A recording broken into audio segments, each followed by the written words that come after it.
Okay, we need to talk about November 14th. A huge global market sell-off really shook things up.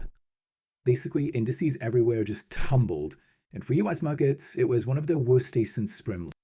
This sea of red, it's a huge shift in investor confidence. The real question is, what's behind it? This full mood is called risk-off sentiment. And yeah, it pretty much ran the entire show. So what exactly spooked everybody? Well, it boils down to two big triggers hitting at once. First up, you had the market hoping for quick rate cuts, but the Fed, they threw cold water on that. Fed officials got pretty hawkish, signaling that, rate cuts were definitely not coming soon. And the second reason, it's classic market psychology, all tied to politics finally getting sorted out. It's that old saying, buy the rumor, sell the fact. The good news hit, and boom, investors cashed out. Okay, so this risk-off feeling created some major ripple effects. Let's see how it hit different markets.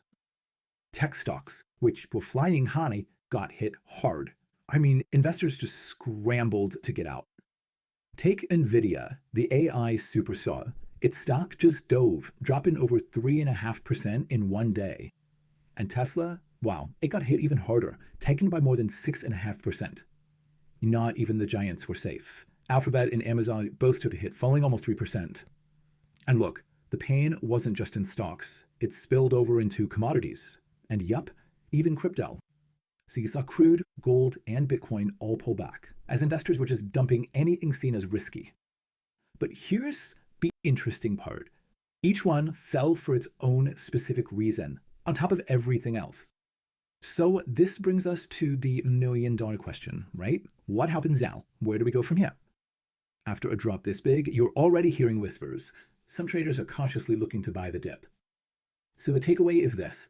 Was this just a one-day blip, or are we seeing the start of a much bigger shift?